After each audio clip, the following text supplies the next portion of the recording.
पर्याय भी निश्चय है। क्यों कि जो मुख्य है वो निश्चय है।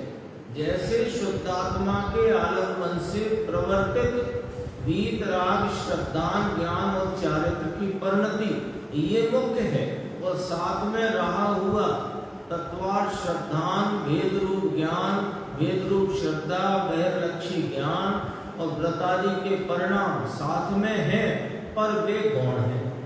तो गौण है सो व्यवहार और मुख्य है सो निश्चय। तो पर्याय भी निश्चय हुई, लेकिन ये पवित्र पर्याय स्वरूप की प्रतीति, संचेतन और लीनता की, एकाग्रता की पर्याय किसके आश्रय से उत्पन्न हुई कि अपना जो त्रिकाली गायक भगवान उसके आश्रय से उत्पन्न हुई। तो यहाँ मुख्य कौन? अपना त्रिकाली गायक भगवान, और गौण कौन? जो पर्याय उत्पन्न हुई।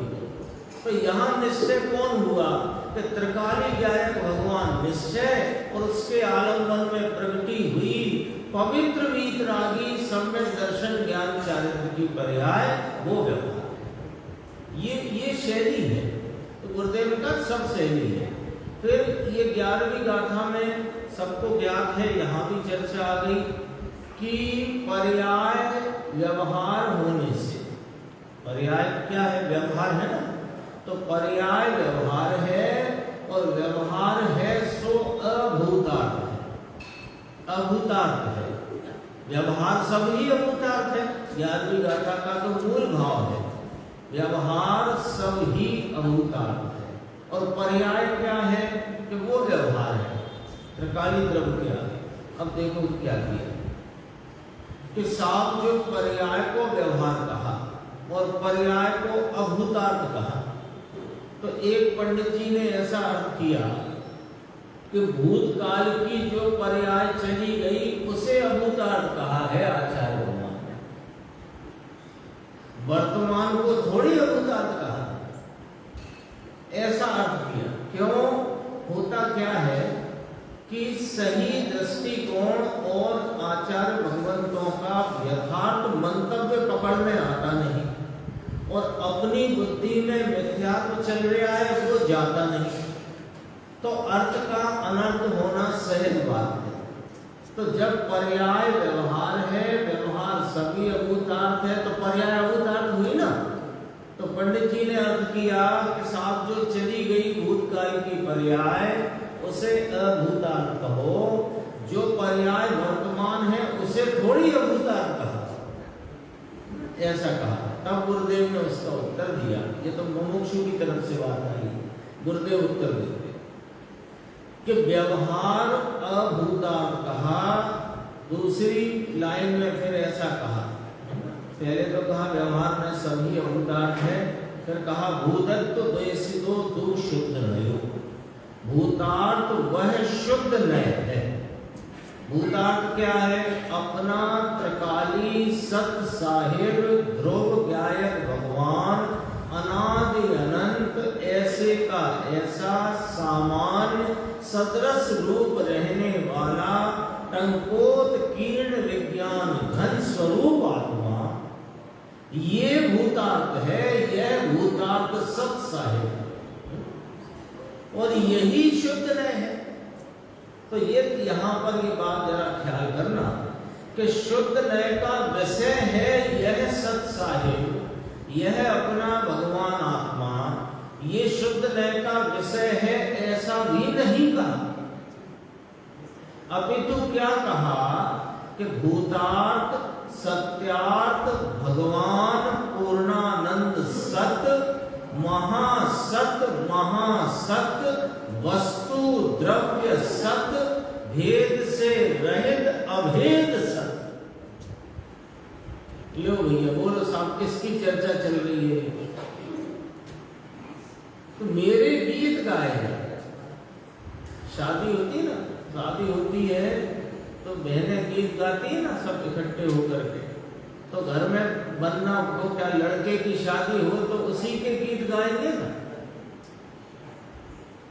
तो यहाँ किसके गीत चलते हैं? जनवाणी।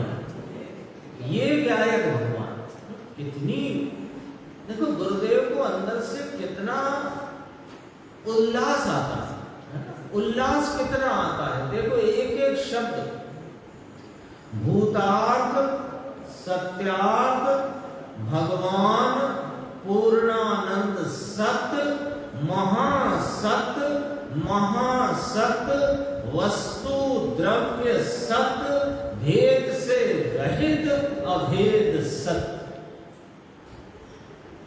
पर्याय से रहित वस्तु सत्य, उसे शुद्ध ने कहा।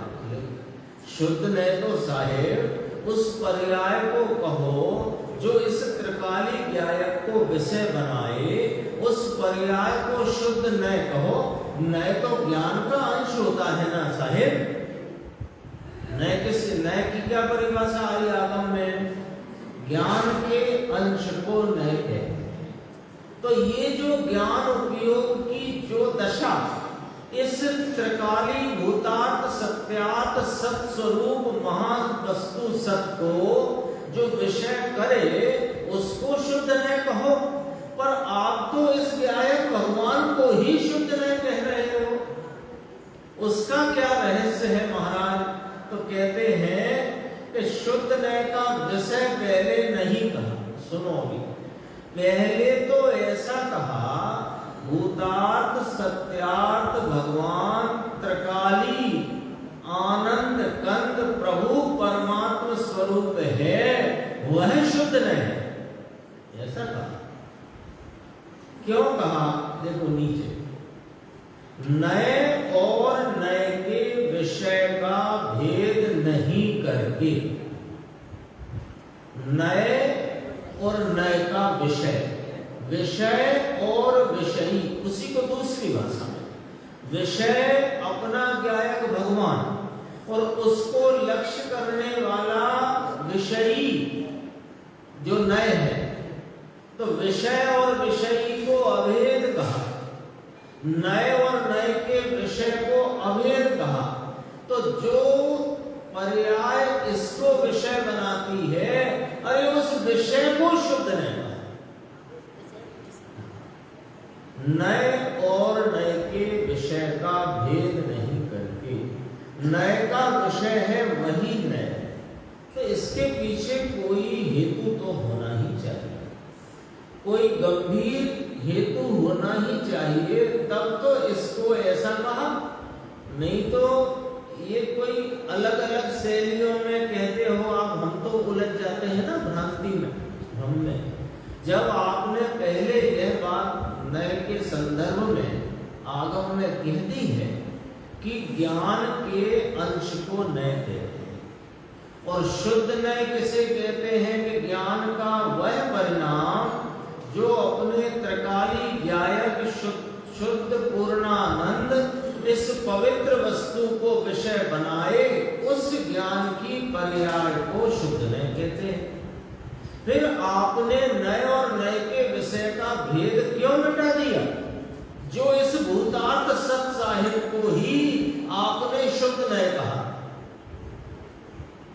ख्याल करना बात। इसलिए सुनो कि जो शुद्ध नए है, जो ज्ञान की वर्तमान दशा है, जो इस त्रिकाली अभेद अखंड भूतार्थ सत साहिब को विषय बनाती है, वह दशा निमित्त आदि भावों का लक्ष्य छोड़कर, राग आदि का लक्ष्य छोड़कर, गुण भेद पर्याय भेद का भी लक्ष्य छोड़ करके विषय बनाती। समझना बहुत बारीक पॉइंट है, और उसका हेतु सामने आ जाएगा। विषय विषयी को एक क्यों कहा कि ये जो विषयी है, ये जो शुद्ध नए की परिणति है, ये जो शुद्ध नए माने ज्ञान का वर्तमान वह परिणाम जो भूतार्थ सत साहिब को विषय कर रहा है, वो कैसे कर रहा है कि निमित्त का लक्ष्य छोड़कर, राग का लक्ष्य छोड़कर, गुण भेद पर्याय भेदों का लक्ष्य छोड़कर, एक समय की पर्याय का लक्ष्य छोड़कर एक अभेद को विषय करता है, तो उसने सब भेद छोड़े हैं। तो ये भेद भी लक्ष्य में नहीं रहा है कि मैं विषय करने वाला और ये विषय। इसलिए यहाँ कथनी में नए और नए के विषय का भेद नहीं किया और इसी को शुद्ध नहीं कहा। यह गजब बात है ना। अपन पढ़ते हैं, सुना है, कईयों बार सुना है, विषय विषय को अभेद करके कहा। 11वीं गाथा में भूतात्सत साहिब को शुद्ध ने कहा, लेकिन क्यों कहा? कोई नई नई शैली ईजाद करने का यहाँ पर कोई वो कंपटीशन तो चल नहीं रहा है। यहाँ तो बात को, तात्पर्य को, मंतव्य को कैसे वास्तविक भाव को पहुंचा सके शब्दों से, किसके? इस चैतन्य भगवान के जो वचन अगोचर है, जो वचन अगोचर है उसका एकदम जहां तक नजदीक में नजदीक तक का भाव वचन से कहा जा सके, ये शैली लेते। समझ में आई? देखो निर्देश भाई, जगा दूंगा, चिंता नहीं। नए और नए के विषय का भेद नहीं करके, क्यों आ गया? लॉजिक समझ में आया क्यों भेद नहीं करा? कि जिस नए ने अपने चैतन्य भगवान को विषय किया, वो कैसे करके किया? कि निमित्त का लक्ष्य छोड़कर, राग का लक्ष्य छोड़कर, गुण भेद पर्याय भेद का लक्ष्य छोड़कर, अरे एक समय की पर्याय का भी लक्ष्य जिसने छोड़ा है, अरे उसने वास्तव में ये लक्ष्य भी तो छोड़ा है कि मैं विषय करने वाला और ये विषय, ये है उसका लक्ष्य। ये लो, ऐसी बात है कहां? क्या है? फिर इसी गाथा 11 की थोड़ी और चर्चा गुरुदेव ने दी। बोधत्त मस्जिदो खलु, प्रभु एक बात सुन तो सही। तो बहुत बातें सुन ली, बहुत बातें पढ़ ली, बहुत अनेक अनेक प्रकार के सब तेरे ज्ञान में, विकल्पात्मक ज्ञान में सब आ गया। जरा एक मुद्दे की बात तो सुन ले, एक बार सुन तो सही कि तेरा नाथ भूतार्थ सत्यार्थ त्रकाल स्थित है, उसके आश्रय से तुझे सम्यक दर्शन होगा, उसके आश्रय से तेरी परिणति में पवित्रता, आनंद और शांति वितरागता करेगी, उसके आश्रय से तेरे मोक्ष मार्ग का मुहूर्त उद्घाटन होगा। इस शुद्धात्मा का आश्रय ले, किसका? भूतार्थ सत्यार्थ त्रकाल स्थित है जो माने में, उसके आश्रय से तुझे सम्यक दर्शन होगा। तो क्या नक्की हुआ? नक्की क्या हुआ? कि धर्म की शुरुआत त्रकाल के आश्रय से होती है। सच्चे वीतरागी देव गुरु धर्म का आश्रय लेने से धर्म क्या है ये पता लगता है, पर धर्म की शुरुआत नहीं होगी। समझ रहे हो ना बात को? ये कुछ पॉइंट ऐसे आते हैं गुरुदेव श्री की व्याख्या में कि बहुत ही गंभीर होते हैं कि वीतरागी सच्चे देव गुरु शास्त्र उनका आश्रय लेने से आपको यह तो पता चलेगा कि वास्तविक धर्म क्या है, लेकिन धर्म नहीं शुरू होगा उनके आश्रय। धर्म की शुरुआत इस त्रिकाली भूतार्थ सत साहिब के आश्रय से, निमित्त से नहीं, राग से नहीं, पर्याय के आश्रय से नहीं। ये तो गुरुदेव का जब गुरुदेव श्री इस दृष्टि के विषय को बताते हैं तो ये 3 पॉइंट सामने सदैव आते, हर व्याख्यान। यदि अभी अगले पेज पे बताना होगा तो फिर आएगा। यही बात है, तो ये तो याद कर लो। निमित्त के आश्रय से नहीं, राग के आश्रय से नहीं, एक समय की पर्याय के आश्रय से। धर्म की शुरुआत तो इस त्रिकाली भूतार्थ सत साहिब के आश्रय से होती। ये तो समझो, ये तो अपने जैन शासन का मूल फार्मूला। जैसे एक प्रचलन में आ गया था ना, लोक में लौकिक रीति से ऐसा प्रचलन में आ गया कि महावीर का सब संदेश जियो और जीने दो। भाई साहब, ये महावीर का है ही नहीं, महावीर का नहीं है। ये तो कहीं से क्या कहते हैं, इम्पोर्टेड है, आयातित है, कहीं से आयात किया हुआ है, हाँ, क्रिश्चियनों का। तो फिर महावीर का सब संदेश तो बता दो। आपने ये तो कह दिया कि ये नहीं है, पर है क्या वो तो बता दो कि एक भूतार्थ सत साहिब का आश्रय लो, जिसमें निमित्त का आश्रय नहीं, राग का आश्रय नहीं, एक समय की पर्याय का आश्रय नहीं। ये है महावीर का शुभ संदेश। ये महावीर का शुभ संदेश ही है। इस गाथा में लिखा है, देखो अभी आई की बात बराबर है, पूछ रहे बोलते, यह उसका स्पष्टीकरण, इसी बात का स्पष्टीकरण 12 अंग में। द्वादशांग रूप है ना जिनवाणी। आज तो गुरुदेव ने फिर पुनः से पंडित वाराणसी दास जी की जिनवाणी का पुनः पूरा गायन किया, अर्थ किया। जिनादेश जाता जिनेन्द्रा विख्याता, नमो लोक माता, नमो जैन वाणी, पुनः से पूरा किया। तो ये जैन वाणी द्वादशांग रूप है, और द्वादशांग का हिसाब लगाओगे तो आपकी आंखें खुली रहेगी। एक अंग में 18,000 श्लोक, पद या श्लोक 18,000, और उसमें कितने होते हैं फिर वो हिसाब अभी मेरे स्मृति में नहीं आ रहा। पर दूसरे अंग में इससे दुगना, तीसरे में उससे दुगना, चौथे में उससे दुगना, ऐसे 12 अंग तक दुगने करते जाओ। इतनी विशाल अक्षरात्मक जिनवाणी में इतनी सी बात कहना है कि धर्म की शुरुआत इस भूतार्थ सत साहिब के आश्रय से होती है, निमित्त से नहीं, राग से नहीं, एक समय की पर्याय के आश्रय से नहीं। ये सारा स्पष्टीकरण इसी बात का 12 अंग में। ये कितनी बात है। देखो नीचे, शुद्धात्मा की प्राप्ति बल से, पेज नंबर बता देता हूं, बोल नहीं पाया, 520 पेज।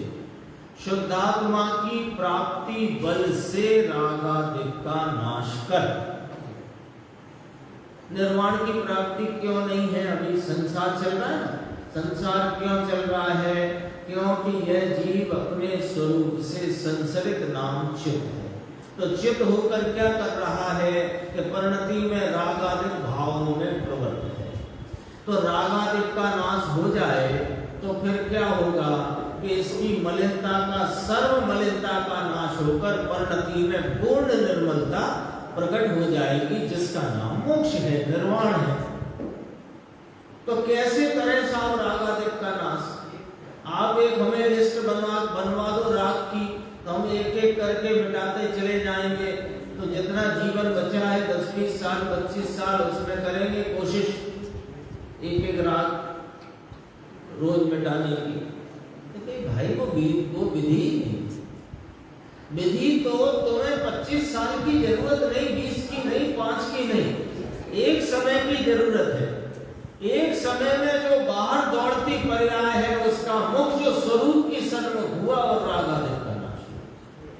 फिर जो शेष रह जाएंगे वे स्वतः मिटते चले जाते हैं, उनकी तुम्हें चिंता करने की जरूरत नहीं। देखो क्या कहते हैं, शुद्धात्मा ध्रुव की प्राप्ति के आश्रय से बल से राग का नाश होता है। व्यवहार करते करते राग का नाश होता है, ऐसा कोई कहता है। कोई लोग ऐसा भी कहते हैं कि व्यवहार करते करते राग का नाश होगा। क्यों? कि देखो साहब कोई एकदम तो शुद्ध प्रकट नहीं हो जाता, पहले अशुभ टालो, फिर अशुभ के बाद फिर शुभ टाल देंगे, फिर शुद्धता की प्राप्ति हो जाएगी। ऐसे करके शुभ अशुभ जो राग है वे हम टालने का कार्य कर सकते हैं। धीरे धीरे ये सब हो जाएगा। तो गुरुदेव को उसको उनका ही तर्क गुरुदेव ने कहा है ना, वे ऐसा तर्क देते हैं, देखो साहब पहले अशुभ टालो, फिर शुभ टलेगा, फिर शुद्धता की प्राप्ति हो जाएगी। लिखा भी है जिनागम में, जिनागम में ये नहीं लिखा है, सुनना जरा, अब यहाँ पर फर्क समझ लेना। जिनागम में ये नहीं लिखा राकेश भाई कि पहले अशुभ टालो फिर शुभ टालो सो शुद्ध प्राप्त हो जाएगा, ये नहीं लिखा। शुद्ध तो शुद्धात्मा की प्राप्ति के बल से परिणति में शुद्धता प्रकट हो जाती है और इसी का पुनः पुनः आलम्बन लेने से शुद्धता की वृद्धि होती जाती है और राग मिटता जाता है। अब मिटते हुए राग में पहले अशुभ जाता है, फिर शुभ जाता है। टालना नहीं पड़ता, टलता ही है, रीति है बस। तो वो क्या करे तब, देखो साहब कांटा लगाओ ना, कांटा तलुए में, पैर के तालू में कांटा लग जाए तो कांटे से ही तो कांटा निकालते हैं। तो राग से ही तो राग मिटाएंगे, तो जहर से ही तो जान बचाएंगे। किसी ने जहर पी लिया है, अब उसकी जान प्राण निकलने को है, तो जहर ही ले दो, प्राण बच जाएंगे। अरे दूसरे कांटे द्वारा वह कांटा निकलता है, वे कहते थे संप्रदाय में, हमको तो यही तर्क देते थे, हमारे तो पहले से ही समस्या चलती आई है ना। देखो ये अब एक तो अपनी चर्चा कौन सी आई कि शुद्ध न्याय का विषय भूत जो त्रिकाली भूताक्षर साहेब है, वही शुद्ध न्याय कहा, वह किस न्याय से कहा, वो चर्चा अपनी आई। और ये भूतार्थ सत साहिब के आश्रय से ही रागादिक का नाश होता है, ये वाली चर्चा आई। अब कोई कहता है कि रागादिक का नाश व्यवहार करते करते हो जाएगा, तो उसके संदर्भ में एक तो अभी अपन ने देखा कि एक कांटे से दूसरा कांटा निकलता है, ऐसे तो तर्क प्रस्तुत करते हैं। अभी आगे देखो, एक पाठ है जय धवल में, शुभ और शुद्ध, है ना, एक ये तर्क देते हैं। देखो इसमें ऊपर से पढ़ लो, या भगवान यहाँ क्या कहते हैं आचार्य योगिंदु देव कि शुद्धात्मा की प्राप्ति के बल से विकार का नाश होता है। राग से, शुभ राग से डाला ना उसने भाई, जय धवल में है ना भाई, ऐसा जय धवल का पाठ सुनना, ऐसा कि कर्म का क्षय शुभ और शुद्ध से होता है, दूसरी कोई रीति नहीं, ऐसा लिखा जय धवल, पर अर्थ समझना पड़ेगा। यही तो समस्या है, भाषा के द्वारा भावों का संप्रेषण किया जाता है, लेकिन तात्पर्य ग्रहण करना अपनी जिम्मेदारी है। शब्दों के पीछे दौड़ने में भूल पड़ जाए, क्योंकि अभी अपन ने कहा आत्मा वचन गोचर, ये शुद्धात्मा वचन गोचर। देखो कितनी बढ़िया बात कही, वहां पर जो तर्क दिया कि कर्म का क्षय, कर्म तो निमित्त में है, यानी परिणति की अशुद्धता का, अपूर्णता का क्षय शुभ और शुद्ध से होता है, दूसरी कोई रीति नहीं है। तो गुरुदेव ने कहा एक पाठ है जय धवल में, शुभ और शुद्ध। तो शुभ और शुद्ध किसको कहा कि सुनो, ये तो शुद्ध के साथ शुभ है, उसका आरोप किया, क्योंकि जो अशुद्धता है परिणति की, राग आदिक अशुद्धता और पर्याय में अपूर्णता है, उसका नाश तो शुद्ध स्वभाव के आश्रय से शुद्धता की प्रवृत्ति, शुद्धता की वृत्ति के द्वारा होता है। पर अभी पूर्णता नहीं है, शुद्धता के साथ शुभ भाव भी है, उस शुभ भाव पर आरोप किया कि शुभ और शुद्ध से होता है।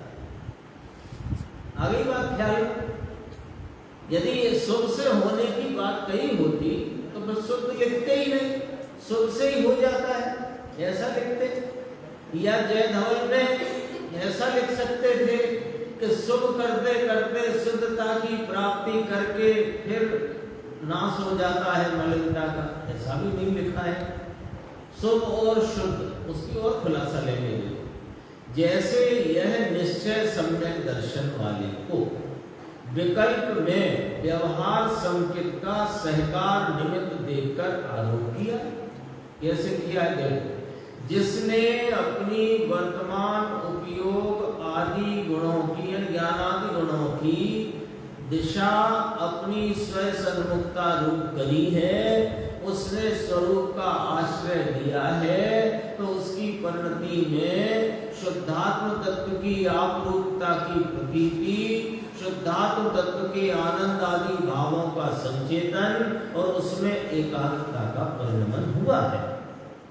तब उसके बाह्य में सच्चे वीतरागी देव गुरु शास्त्र का संयोग आदि देखकर वह वीतरागी देव गुरु शास्त्र की श्रद्धा, शास्त्र का बहिर्लक्षी ज्ञान और उस समय जो भगवान के प्रति भक्ति बहुमान का मंद कषाय का परिणाम, उस पर आरोप देकर उसे निमित्त अथवा उसको आरोप से व्यवहार सम्यक दर्शन ज्ञान चारित्र कहने में, ऐसे शुद्ध के साथ शुभ को व्यवहार कहकर आरोप करके निर्जरा कही जाती है। बाकी समझना भाई इस प्रकार से नहीं है। क्यों नहीं है? उसका कोई लॉजिक है कि हाँ है। शुभ भाव 7 तत्वों में कौन से तत्व में आएगा? तो आश्रम से निर्जरा कैसे होगी? आश्रम के रुकने का नाम संबर और संबर पूर्वक निर्जरा। तो अब बताओ कैसे होगी आश्रम से? लेकिन साथ में रहे होने से आरोप करके उपचार से कहने में आया है। इसका देखो नीचे लिया मोक्ष मार्ग प्रकाशक का आधार गुरुदेव निश्चय व्यवहार का जो लक्षण बांधा है ना भाई ने, अभी शायद अपने दोपहर को भी यही चर्चा आ गई। निश्चय व्यवहार का सर्वत्र यही लक्षण जानना, पंडित टोडरमल जी साहब मोक्ष मार्ग प्रकाशक, वही बात यहाँ ली है।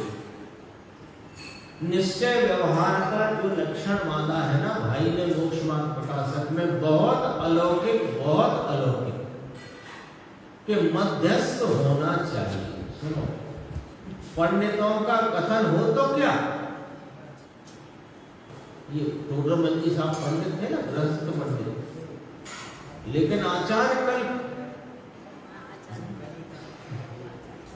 ये जो ग्रंथ जिसकी यहाँ चर्चा है मोक्ष मार्ग प्रकाशक, सच्चाई तो ये है कि वो अभी शुरू हो ही पाया था। 8 अधिकार तक तो भूमिका है उसकी, 9वें अधिकार से शुरू हुआ।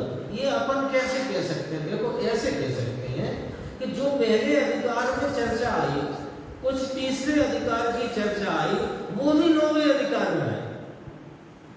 तो उस पर से ये ज्ञात होता है कि पहले अधिकार तीसरे अधिकार में प्रस्तावना रूप चर्चा की थी, और 9वें अधिकार में विस्तार से चर्चा प्रारंभ करते, लेकिन वह अपना कोई योग नहीं ऐसा था कि वो फिर पूरा नहीं हुआ। देखो अब ऐसे पंडित जी कि उन्होंने कहा हम नहीं मानते पंडितों का कथन है। अरे सुनो, शांति से सुनो, देखो गुरुदेव की बात, त्रियंच का संकेत और सिद्ध के संकेत में बोलो भाई कुछ अंतर होगा क्या? त्रियंच को त्रियंच पर्याय की प्रतीति होगी। अरे पर्याय की प्रतीति का नाम तो मिथ्या दर्शन है। एक शब्दात्मा की प्रतीति त्रियंच को है वो संकेति, और मनुष्य को है वो संकेति। और सुनो, संकेत में कोई अंतर है कि नहीं? इसी प्रकार पंडित हो सम्यक ज्ञानी और केवली सम्यक ज्ञानी। केवली को सम्यक ज्ञानी क्यों कहा? वो समझ लो, वहां भी ज्ञान तो सम्यक ही है, पर वह पूर्ण होने से केवल ज्ञान कहलाया, यहाँ अपूर्ण होने से सम्यक। बस इतना। गुरुदेव कहते हैं ना, वो सम्यक ज्ञान ही उस पूर्णमासी दूज है ना, दूज का चांद, दूज का चांद पूर्णमासी के चंद्र का ही भाव है, वही बढ़कर के पूर्ण होकर पूर्णमासी का चंद्रमा होता है, अलग से नहीं आता है। 14 का चंद्रमा गया और 15 का आया, ऐसा तो नहीं होता है, तो दृष्टांत से समझना। तो ऐसे जो सम्यक ज्ञान कला खिली यहाँ पर, वही बढ़कर के केवल ज्ञान। तो कहते हैं कि सम्यक ज्ञानी हो कि केवली हो, उनमें कोई तत्व की वस्तु में अंतर है क्या? केवली परमात्मा शुद्धात्मा को शुद्ध जानते हैं, और संकिति जो है चौथे पांचवे गुण स्थान वाले वे आत्मा को क्या आदि शुद्ध आदि अशुद्ध जानते हैं क्या?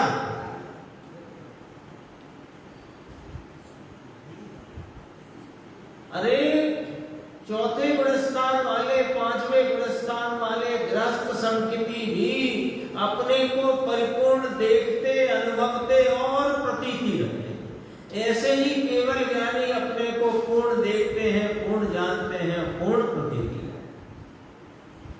तो फिर अंतर क्या है? कि अंतर तो चारित्र में स्थिरता अस्थिरता में अंतर है, ये अलग बात है।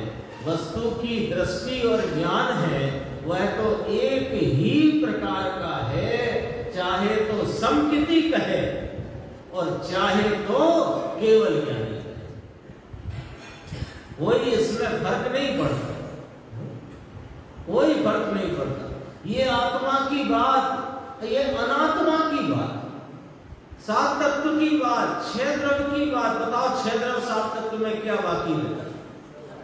तो छह द्रव्य सात तत्व की जो बात ज्ञानी गृहस्थ संकिति कहे, वही बात केवली की बात है, कोई इसमें अंतर मानने की जरूरत नहीं। कहा कि नहीं कहा? और मोक्ष महाप्रकाशक के आधार से उनकी ही बात को रखते। फिर गुरुदेव ने पूरी ये जनवाणी की स्थिति को आज पुनः से याद किया। देखो, जिनादेश जाता जिनेन्द्रा विख्याता, विशुद्धा प्रबुद्धा नमो लोक माता, दुराचार दुर्नेहरा संकरानी, नमो देवी बागेश्वरी जय। बहुत गजब की स्तुति है, और उसका पूरा अर्थ गुरुदेव ने अपने 4-5 दिन 8 दिन पहले आ गया है पूरा।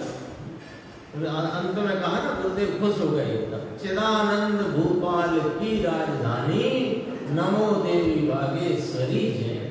भूपाल, भूपाल क्या होता है? भोपाल को तो नहीं लिखना था। भू माने आनंद की भूमि, आनंद शांति। ये निर्जराधिकार में कलश आता, इसमें आचार्य अमरचंद्र देव ने इसे आनंद का स्थान कहा। ये आनंद का, शांति का जो स्थान है, जो भूमि है, उसकी राजधानी ये आत्मा है। चिदानंद भूपाल की राजधानी, नमो नमो देवी बागेश्वरी जैनवाणी। यहां तक आई। अब देखो, अपने गाथा का विषय आता है 8 कर्मों का 6 करके। ये तो निमित्त की बात करें। शुद्धात्मा की प्राप्ति के बल से शुद्ध जो ध्रुव आत्मा भगवान, उसे बताना है, बता चुके हैं। भूतार्थ सत साहिब, गुण वेद पर्याय और एक समय की पर्याय के भेद से भी न्यारा जो अपना गायक भगवान, उसकी बात चलती है। शुद्ध जो ध्रुव आत्मा भगवान, उसकी प्राप्ति के बल से संसार का यानी राग का नाश होता है। अपवास किए और यह किया, इसलिए कर्म का नाश होता है, निर्जरा होती है, ऐसा नहीं है, ऐसा कहते हैं। तब वे लोग ऐसा कहते हैं कि तुम संकीर्त की बात करते रहते हो और चारित्र तो लेते नहीं। परंतु बापू, चारित्र कोई बाहर से लिया जाता होगा क्या? भाषा देखना जरा, क्या उसके अंदर भाव है। चारित्र क्या बाहर से लिया जाता होगा क्या? लिया जाता है क्या? चारित्र तो अंदर से प्रकट होता है, लिया नहीं जाता। चारित्र तो लियो। अरे चारित्र लेने की चीज नहीं होती है। इस शुद्धात्मा के आलम्बन आश्रय स्थिरता की वृद्धि में वह चारित्र का भाव स्वतः अंतरंग में से उठता जाता है, बढ़ता जाता है। चारित्र गुण में से प्रकट होता है। एक दिन आ गई उत्पाद व द्रव्य रूप चर्चा चारित्र की। वर्तमान शुद्धि की वृद्धि का उत्पाद, पूर्व की शुद्धि जितनी थी उसका व्यय और चारित्र गुण तकाल, इसमें से उठता है। परंतु बापू चारित्र कोई बाहर से लिया जाता होगा क्या? अब इसमें कहा कि रागादिक का नाश कर, नीचे और कहा गुरुदेव ने व्रत बाहर के ले लो, वह चारित्र है क्या? अरे स्वरूपे चरणम चारित्रम। स्वरूपे चरणम, चरणम माने उसमें रमणता, लीनता, एकाग्रता। स्वरूप की एकाग्रता को चारित्र कहते हैं भाई साहब। उस चारित्र बंध के बाहर में जो निमित्तों का, संयोग का छूटता जाता हुआ भाग है, वह बाहर से दिखाई देने पर कहने में आया है, वास्तव में वो अचारित्र है, चारित्र है ही नहीं। क्यों अचारित्र है मुकेश भाई? क्यों अचारित्र है? क्योंकि उसमें राग है कि वीतराग था। तो राग को चारित्र कहने की जनागम में कोई पद्धति नहीं, सिर्फ व्यवहार से कहा गया, वो भी वीतरागता के प्रवर्तन के साथ रहे होने से। देखो नीचे आते प्रवचन सार का भी दिया और इसके ये स्वरूप चरणम चारित्रम।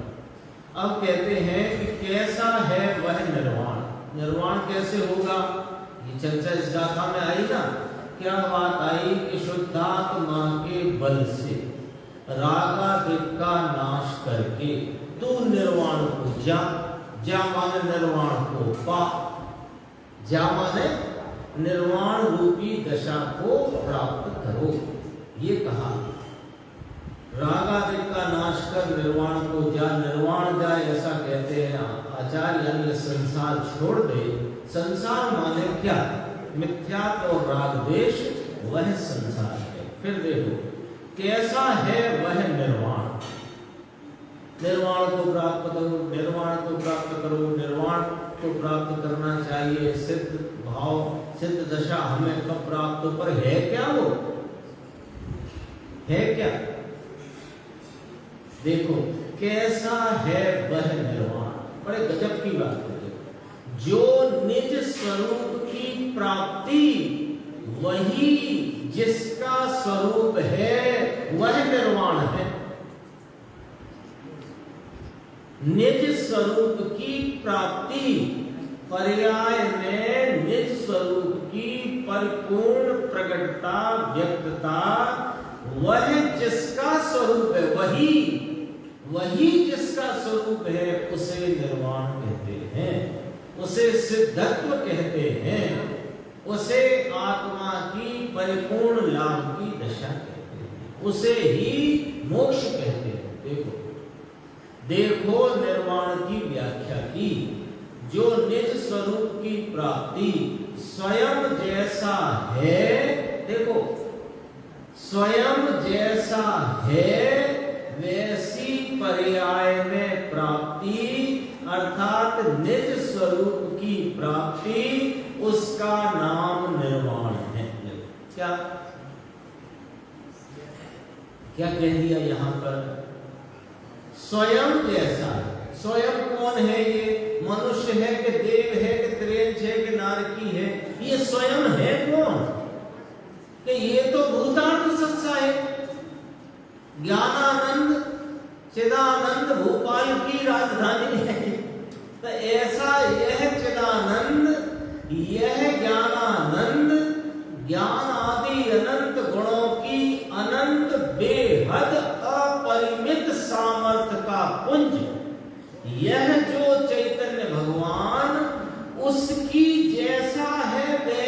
ही पर्याय में प्राप्ति होना, उसका नाम निर्वाण है। ठीक, उसका नाम सिद्धत्व है। फिर पुनः से, जैसा यह आत्मा त्रिकाली ज्ञायक भगवान है, वस्तु रूपता से, शक्ति रूपता से, वैसी पर्याय में व्यक्तता का होना, उसका नाम निर्वाण है, उसका नाम मोक्ष है, उसका नाम सिद्ध है। ठीक है, ये बात आई तो इसमें से क्या न्याय निकला? देखो, जैसे सिद्ध है वे, उनका सिद्धत्व क्या है? सिद्ध है कि नहीं? अनंत सिद्ध विराजते हैं कि नहीं? तो उनका सिद्धत्व क्या है? सिद्धत्व कहा किसे? यही कहा ना, अलग से कोई बात नहीं कर रहे। सिद्धत्व क्या है? कि जैसा निज स्वरूप है, वैसी पर्याय में जिनको प्राप्ति हुई है, उसे सिद्धत्व कहा। तो जैसे सिद्ध है वैसा मैं हूं। मिलान हुआ कि नहीं? सिद्ध किसे कहा? कि जैसी आत्मा है वैसी वहां व्यक्त पर्याय हो जाना, उसका नाम सिद्ध है। तो जैसी आत्मा है वैसी पर्याय हो जाना, तो उस पर्याय को देखकर हमें क्या मालूम पड़ गया? कि जैसी सिद्धों की प्रकट पर्याय है, ऐसा मेरा स्वरूप ऐसा है। समझ में आया? निर्वाण अर्थात कोई भगवान वहां विराजते हैं और वहां जाना है, ऐसा नहीं है। निर्वाण अर्थात मुक्ति शिला के ऊपर रहना, वह निर्वाण नहीं है। स्वरूप पूर्णानंद का नाम भगवान सच्चिदानंद आत्मा की पर्याय में पूर्ण स्वरूप की प्राप्ति को निर्वाण कहते हैं।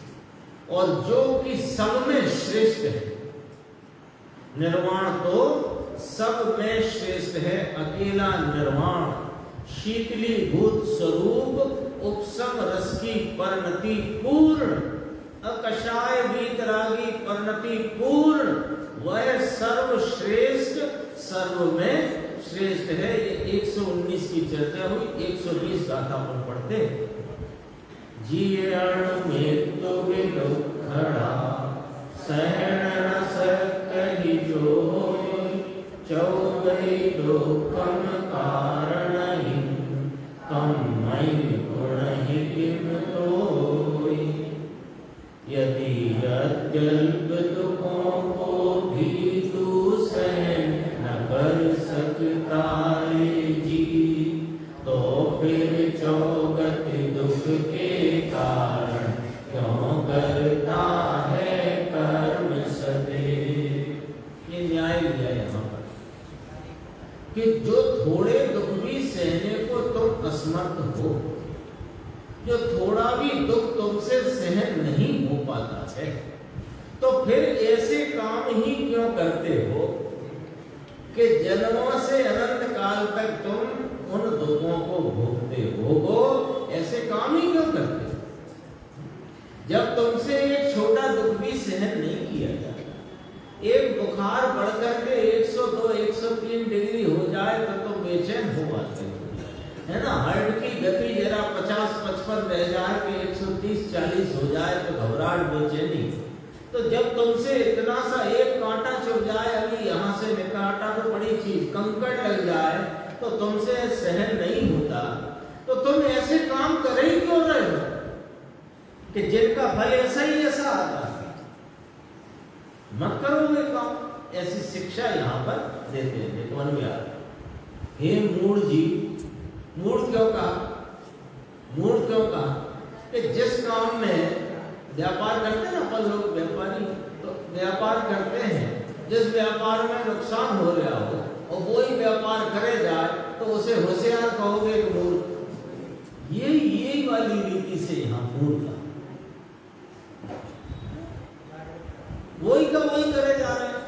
जब तुझसे भाई तेरे 1,50,000 का नुकसान सहन हो गया, 10 लाख का तेरे सहन नहीं होता, तो फिर काय को करे जाए? वही कहोगे।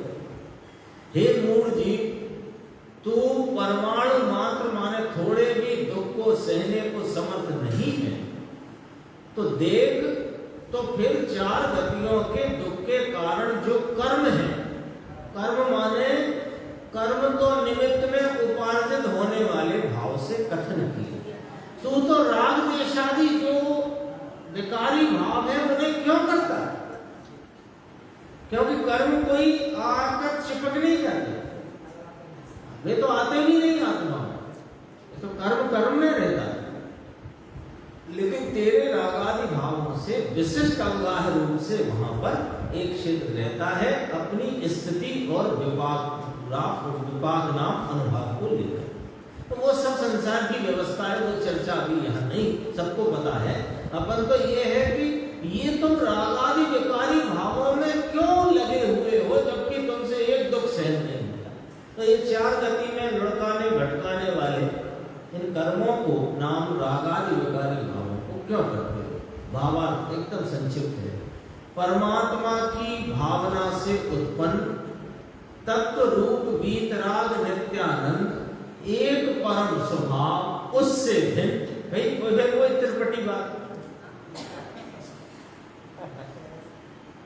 परमात्मा की भावना से उत्पन्न होता है तत्व रूप वीतराग नित्यानंद एक परम स्वभाव, उससे भिन्न, उससे विरुद्ध लक्षण वाले जो नरकादिक के दुख उनका कारण कर्म ही है।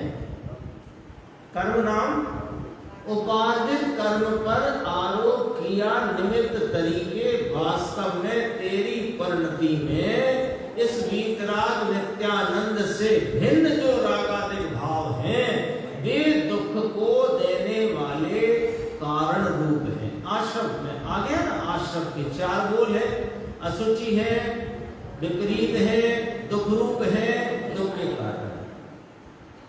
जो दुख तुझे अच्छे नहीं लगते, दुखों को तू अनिष्ट जानता है, तो दुख के कारण कर्मों का क्यों उपार्जन करता है? कर्मों का उपार्जन करता है क्यों राग द्वेष रूप भाव से परिणमता है? क्यों तू इस वीतरागी स्वभाव को छोड़कर इन रागादि भावों की शुभ राग अशुभ राग की वृत्ति में क्यों परिवर्तन करता है? हाँ, जब तू जानता है तो दुख नहीं है ना। आगे छह डाला, ये त्रिभुवन में जीवनन सुख चाहे दुख ते भयवंत। दुख तो तेरे को अनिष्ट लगते हैं, तो दुख अनिष्ट लगते हैं, तो दुख के कारण तुझे अनिष्ट क्यों नहीं लगते हैं? समझ में आई कि नहीं आई बात? यहां तो फैसला हो जाएगा, इतनी सी बात फैसला हो जाएगा। दुख अनिष्ट लगता है कि नहीं? तो दुख अनिष्ट लगता है तो दुख का कारण तुम्हें क्यों अनिष्ट नहीं लगता? ये तुम्हारे अज्ञान की महिमा है। दुख का कारण क्या है? शुभ अशुभ भाव। दुख कहां से आया? बता दो, दुख कहां से? दुख अंदर में से तो आ सकता नहीं। ये तो तुम बाहर में लक्ष्य करते हो तो दुख की उत्पत्ति होती है। बाहर में तुम कहां लक्ष्य करते हो? जरा विचार कर लो, कहां लक्ष्य करते हो? कि संयोग आदि पदार्थों पर। ये संयोग आए कैसे तुम्हारे? कैसे संयोग आए? कि ये तुमने स्वयं जो अपनी स्वरूप के भान किए बिना स्वरूप को भूलकर जो तुमने रागादि भाव किए उनके निमित्त से जो कर्म बंधन हुआ, उनके उदय रूपता में उदय काल में उसके निमित्त से ये संयोग आए। तो ये दुख कहां से आया? अब पूरा टोटल लगा लो, दुख कहां से आया? ये रोग आया, इसमें बुखार आ गया, ब्लड प्रेशर 200-250 हो गया। ये कहां से आया? कि तेरे द्वारा उपार्जित कर्मों के निमित्त से। तो मैंने कैसे उपार्जन किया उनका? कि स्वरूप को भूलकर राग आदि में प्रवृत्ति करके। हाँ, अरे निष्पद विचार तो वही की कोई बात है, चारों तरफ वही बात, एक ही बात गूंज रही है। यहां तो लॉजिक क्या लिया कि भाई साहब जब तुम दुख को अनिष्ट चाहते हो, दुख से छूटना चाहते हो, तो फिर दुख के कारण को तुम्हें इष्ट क्यों लगते हैं? तो दुख के कारण कर्मों को क्यों उपार्जन करता है? मत करो। ये आचार्य भगवान की भाषा है, मत करो भैया। यहां पर ऐसा व्याख्यान जानकर कर्मों के आश्रम से रहे तथा रागादि विकल्प जालों से रहित जो निज शुद्धात्मा, उसकी भावना वही करनी चाहिए, ऐसा तात्पर्य जानना।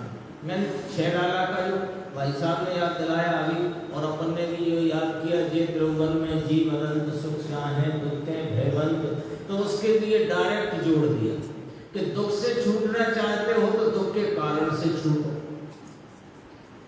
तो दुख का कारण क्या है कि रागादि विकल्प जाल, तो उससे कैसे छूटे कि रागादि विकल्प जालों से रहित ये जो शुद्ध आत्मा है ना, निज पद विसार, रति अरति करे निज पद विसार, तो निज पद मत विसार, निज पद में आ जाओ, तो यह रागादि भाव उत्पन्न नहीं होंगे, तो तुम दुख से छूटोगे, ये तो बाद की बात है, पर इसके स्वरूप के आलम्बन मात्र में ही अतीन्द्रिय आनंद की उत्पत्ति नगद में होती है। तो निःशुद्धात्मा की भावना वही करनी चाहिए, ऐसा तात्पर्य जानना। इसका थोड़ा सा प्रवचन आया था गुरुदेव का, जो चर्चा अपन ने ले ली है। अब अगली 7वें भाग में इसकी चर्चा अपन आएगी, तब अपन आगे की स्वाध्याय